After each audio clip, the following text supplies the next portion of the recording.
Hello, Victor here at StoryMercedes.com. Today I got this tape deck here. I just got this one because I have some old tapes. I wanted to play them through my stereo system, right? And never had a tape deck. I had some tape decks when I was young, when I was like a teenager, but you know, that was back in like 90s. So we're in 2024. So I got this deck. It's broken. Now it powers on, which is cool. The pause light and play light blink. This switch doesn't seem to work, although it's there.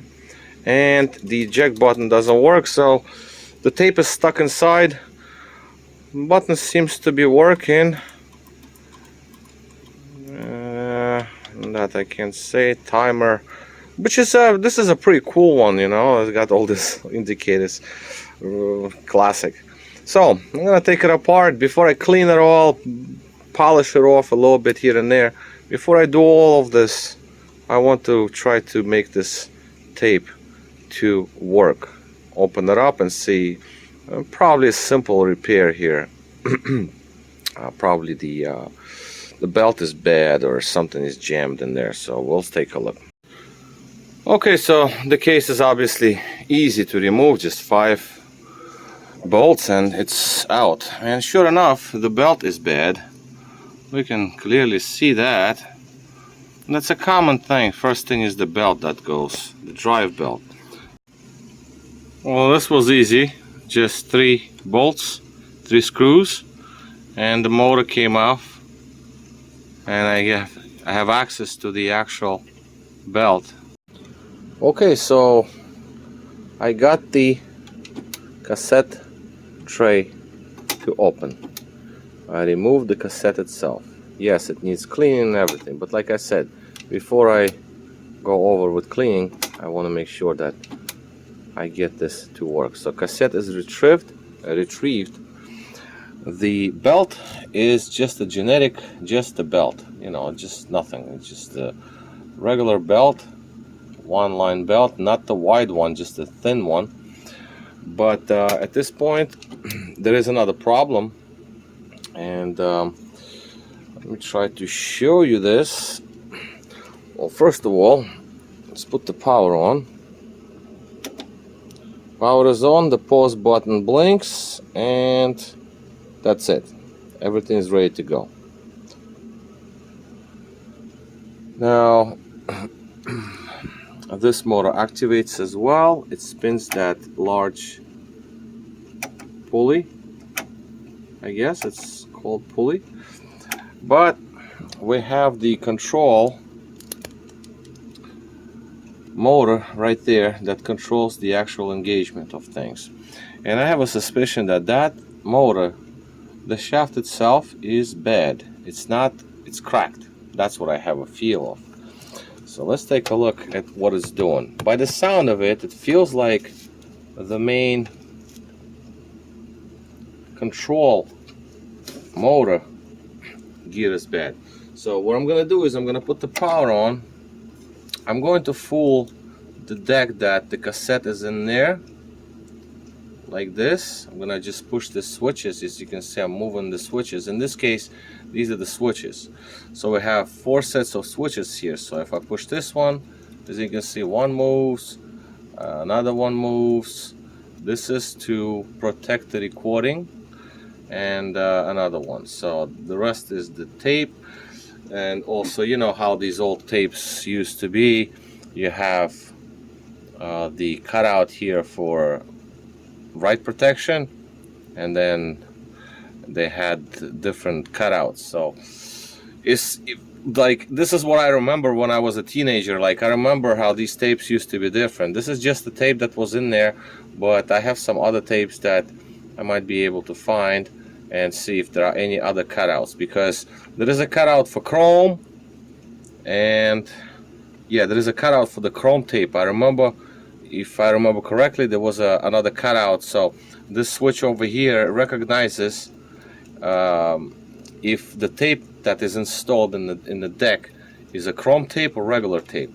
So my thinking is that this switch right here is a generic switch just to tell the whole deck here that the tape is installed. So if you insert it and it's closed, so if I push this button and push play, okay, no, that's not it, maybe these two. All right, let's try it again. Yep. So it tried as you heard it. I mean, I don't know if the camera picked it up. It tried to activate it, and now we have an error because the play button is blinking, but it's not showing anything. I mean, you know, it's not letting me activate any other features, so it's dead. So that's the control gear. Okay, so I got this front metal fascia off and loosened up the plastic fascia, so I finally got to remove the actual tape mechanism. Here is our cassette assembly, and this is what I have to work with. And the reason it said that it has 3 heads is that 1 head, 2 head, erase head. So that's what we have. This whole mechanism has to be cleaned up. This is the tray, cassette tray. It does open and close, that's great. A little shock absorber to make the opening smooth works, and that is great news. It is dirty, no question about it. I do need to clean it.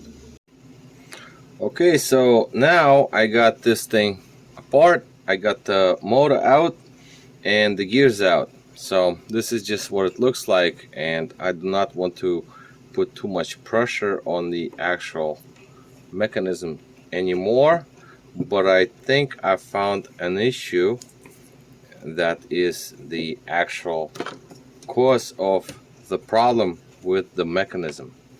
So yeah, I got all these small little things and what have you. Alright, so I'm trying to keep it together because I have to put it back together now. Because if you're going to wait like a day or two or whatever, like you're gonna go to sleep and then you're gonna come back to it, you will forget where everything goes. I got those things, I got some springs and what have you. Okay, anyway, now, so these are 2 things here that are in question. At first I thought that I have some problems with the gear. That's what I thought, and under closer inspection we're going to look at something else. Now, to show you this, we have to look under the microscope here. Here's the microscope.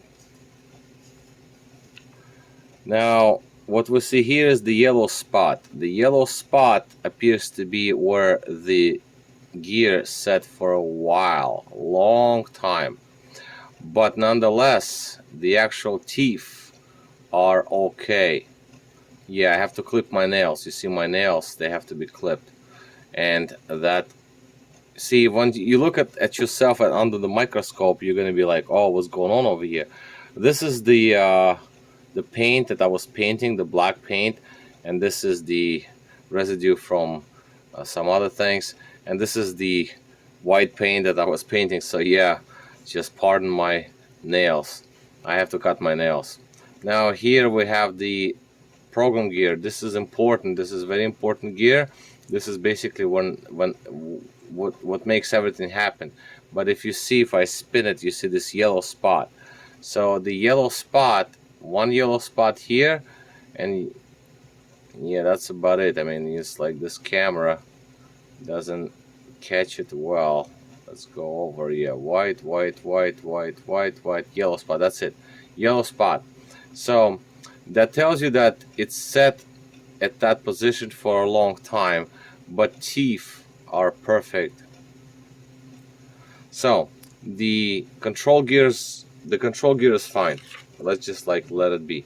Now the motor, I'm looking at this particular gear here that I also had a problem with because I thought that's the issue, and I do not believe that this was the factory gear, although maybe it is, but it's just like very strange the way it was made, because you have Japanese back in the days, they did not make it like this. I don't know, I don't think they still make it like this. It's just like the culture, you know. It has to be perfect, and for some reason, if you compare to the two, the colors, it's like this is a different gear. So maybe, just maybe, back then when they put in a different gear, because I thought this is the broken piece. But I was wrong, because that's not the broken piece. Everything looks fine, and all the teeth and the actual worm gear looks pretty good. Don't mind the dirt, it hasn't been cleaned yet at all. Alright, so this is what we are. Now, the next thing is we're going to check out on the motor itself, and this is where I do have a problem. And don't forget about those yellow spots. Now we have the motor, 5 volts. I'm going to put on 5 volts to it.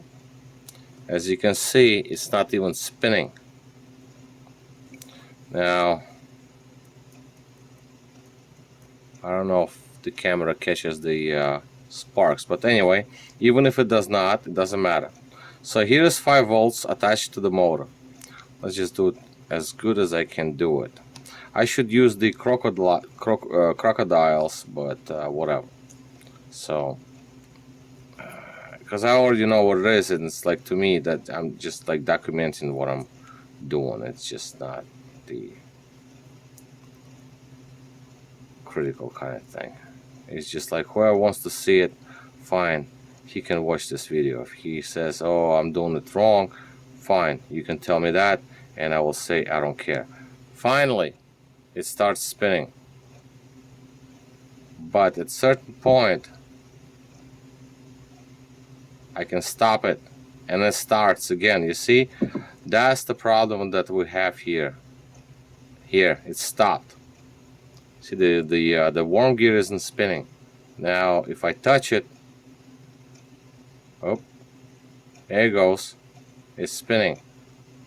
If I stop at a certain location, it stops. So what does that tell us?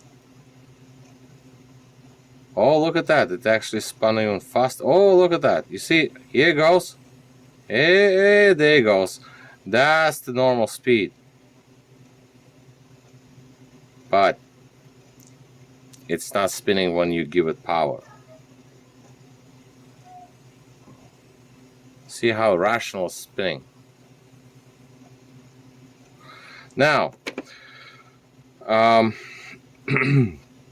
what happened here is that the yellow spot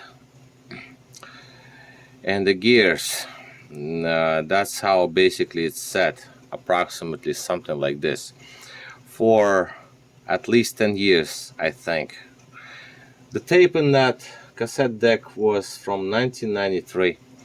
Yes, I cannot say that this particular tape was in that cassette deck in 1993, but it's actually a very high probability.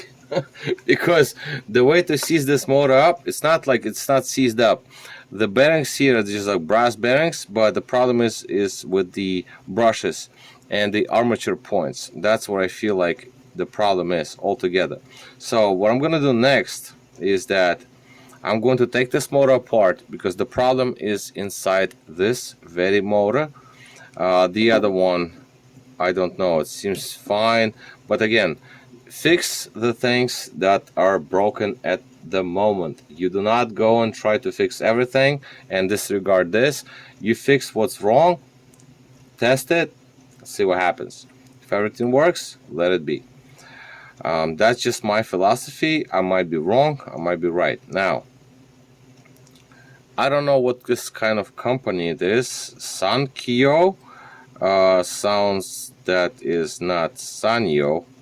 But in any event, I'm going to now take the cap off, this cap off. I'm going to clean the armature points, and then maybe I'll make a video about what those armature points look like, and we'll move on. This is where this main gear goes, and luckily for me, I was already thinking of 3D printing the actual shaft gear, but I think I won't have to do this. Alright, so this is it, and we'll move along to the next part once I take this thing apart. Okay, so now we're looking at the motor. I got the cap off and the brushes off. Now immediately I do not see any kind of problem areas. Okay, so the motor is put back together. This is the motor. This is the microscope version, right? So this is my hand.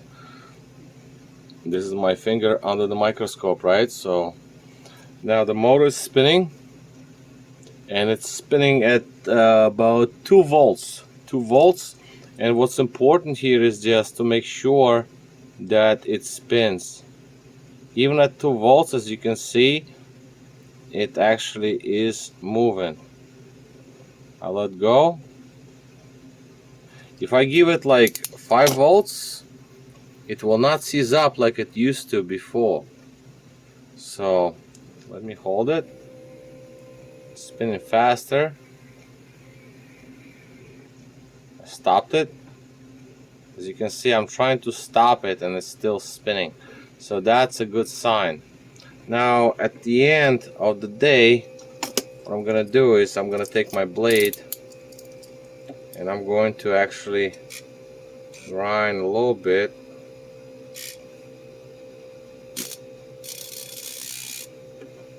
off the edges.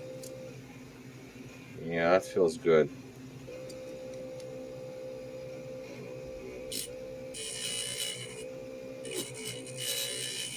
This is just like what the lathe does, but I don't have a lathe. But the motor is spinning by itself, so might as well, right?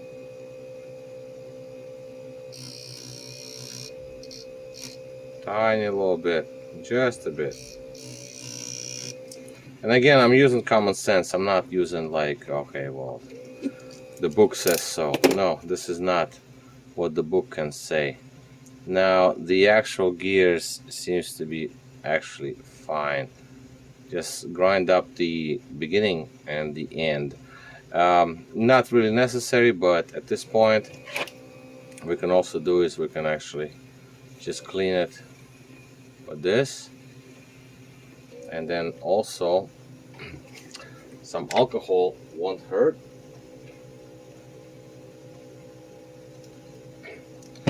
So here we have the brush submerged with alcohol.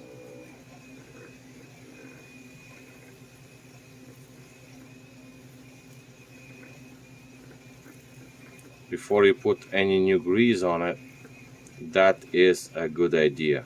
At least to me, like I said, this is what I do, and there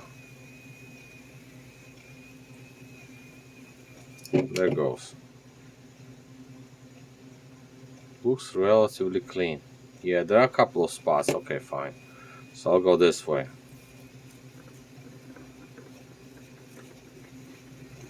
Before I put new grease on, you actually want to have this cleaned off from old grease, and I'm not done with the other portion of this motor.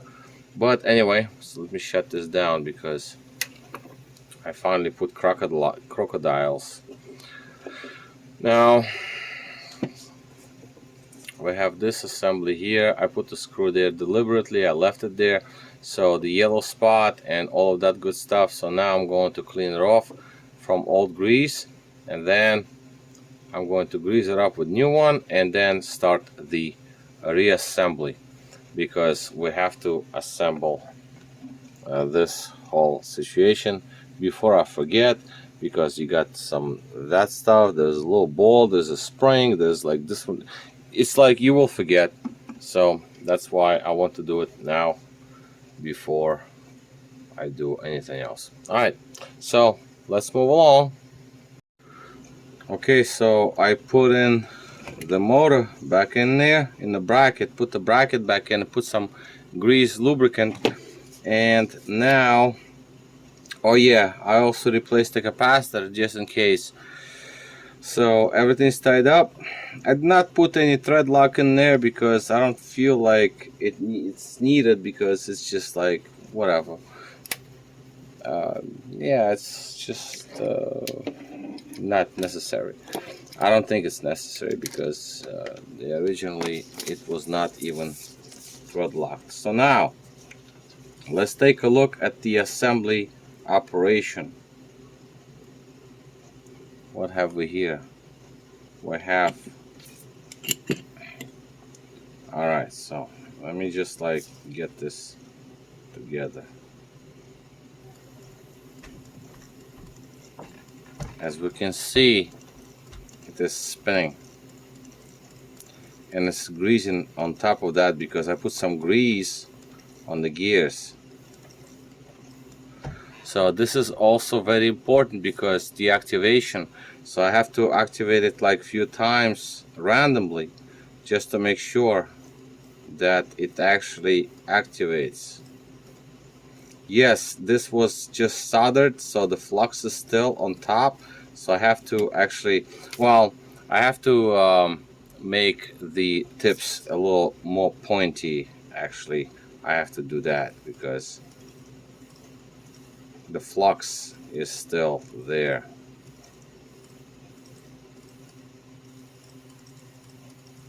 But I'm actually extremely happy with the result because before, see, it's like I'm gonna cut into it deeper, and as you can see, every single time I touch terminals in any position of this motor, it activates. So that's what's important. Switches are not touched, just the points of contact are lubricated. Okay, so that's enough for me. That's good enough. Now we're going to pursue with the assembling of this whole monstrosity, because this is like a watch, you know. This is like a, I wouldn't call it a Swiss watch, but this is like a watch. You have to put all of this back together the right way with all the stuff that's supposed to go in their righteous places, otherwise it's not going to work. And that's what we're going to begin with. Before that, I'm going to lubricate few areas that I need to lubricate, because I already see that I have to lubricate this gear right here, this tiny little piece. I have to put a little bit of lube in here. That's a moving area, that's a moving surface. Ideally, I would want to put a little bit of lubrication around here. Just like I said, just like a common sense situation, like what you see, what's touching, you see what's moving, and that is only on this side. Oh yeah, I see another area right down here. Yep, let's put a little lube over there, because this is just, yeah, you see how this is the actual tape heads, the heads. The head's mechanism, it's all plastic, so it's not a bad idea to re-lubricate it with new lubricant. I'm not cleaning this yet. Again, I want to make sure that the whole mechanism works, and once it works, then I might even have to take it apart again one more time, just to make sure that I'm going to re-lubricate all the areas. And just like this, for example, right, this gear right here, okay, fine, let's just do it, let's just do it live, just clean it up a little bit, right? So we see the old belt residue.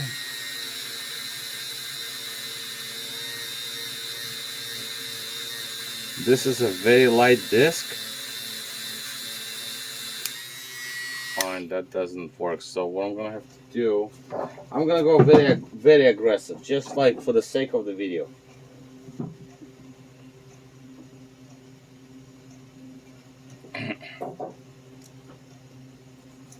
Very aggressive stuff right now, and I don't like this. So let this chemical to be vaporized a little bit, and let's go for it.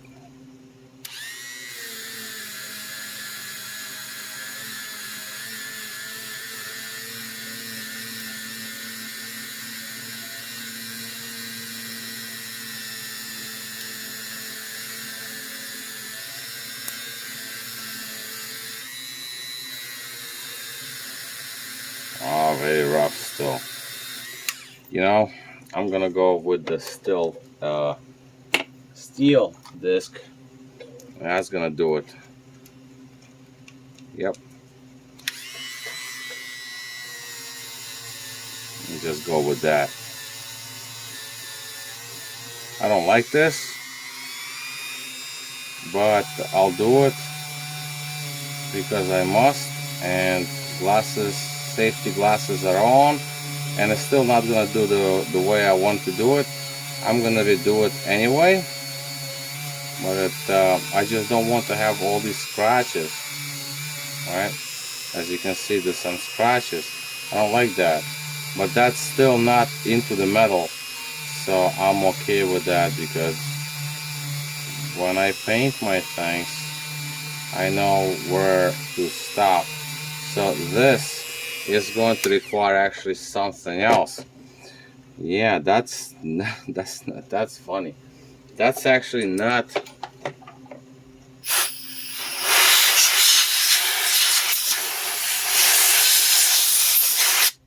That is not something to be taken out easily.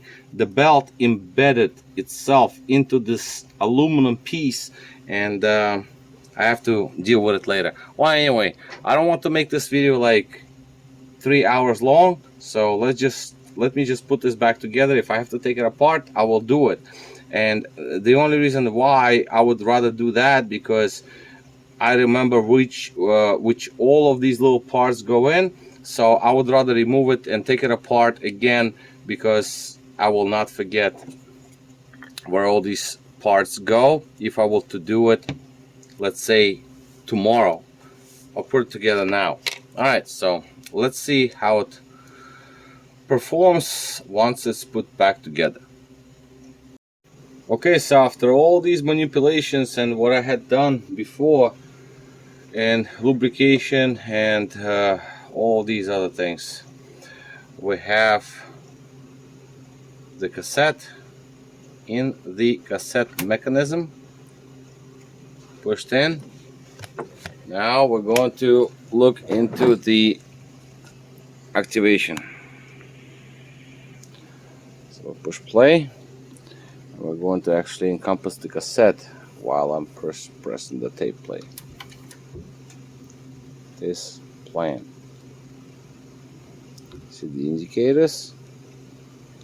Tape does play. Fast forward.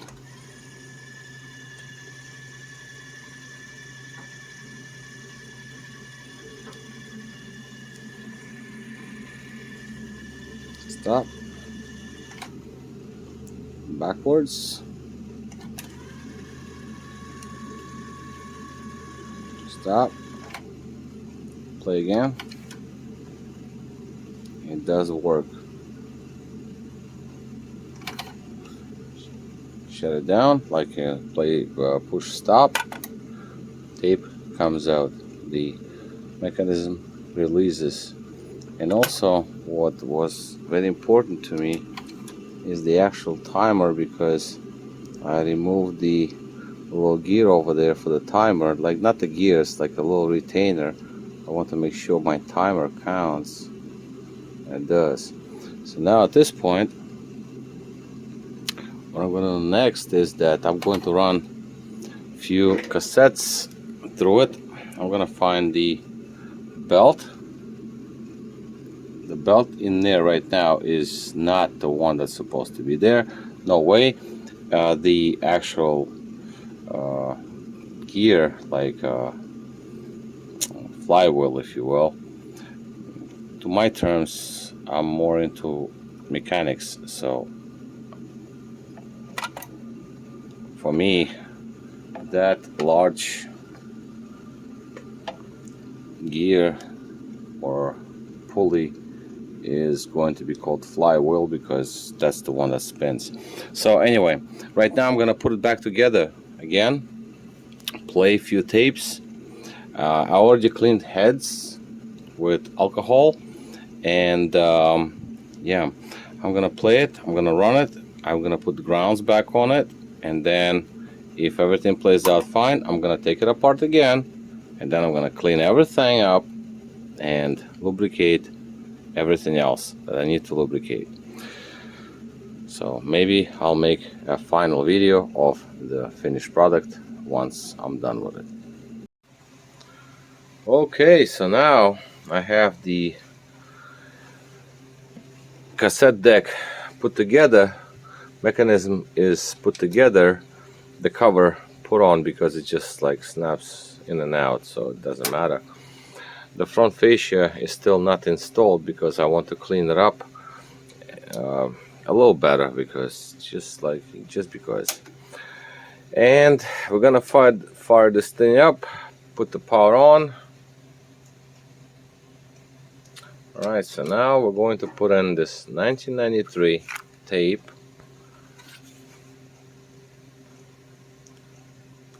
Sony Music Entertainment, Billy Joel, River of Dreams. I don't know, man. I mean, this thing was stuck in this cassette deck, and we push play, and it plays. I do not know how it sounds because I have to put this down to, I have to connect this to my sound system, the real sound system. This is like just, you know, my workshop, but I have to connect it to my sound system and see what happens. Reverse works, forward works, play works. So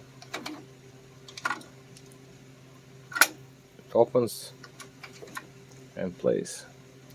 Right now it's stuck, obviously, because I have to stop it first and open it up. So yeah, front fascia goes over here, obviously, but there is some dust and I want to kind of polish it a little bit just to make it look nicer. And once it's done, this is metal, by the way. This is aluminum. It feels like it's aluminum, actually. Yeah. Well, we can test with this thing. Definitely aluminum. Magnet test, aluminum. So anyway, so this is done at this point, and I'm pretty happy about myself. I mean, you know, just get myself away from my other things. I have a bunch of projects to do. Cars, snow is coming down. Yeah, that's snow right there. It's snowing. Yeah, okay. This thing is just like to get myself out of my ordinary things. I got a bunch of other things. I have these things to paint. That's to be painted indoors. And that is just because I have some old tapes I wanted to play, and I want to play them through my nice sound system. So, you know, that's what it is. So I guess that would be the end of this repair, because I'm not going to put it together until I test it and until I run it, and I have to still change the belt and polish the fascia and all the other things and this and that. There's just a few other things to be done with, but at least I can put the tape in there, push it in, push play, and it plays. So this would be the end of this repair. Onkyo TA2600. And this was not actually a difficult one, to be honest with you, because there are way more difficult units than this. And yeah, that was just like easy one. Alright, so this is it. This is Victor at restoredmercedes.com, and thank you for watching.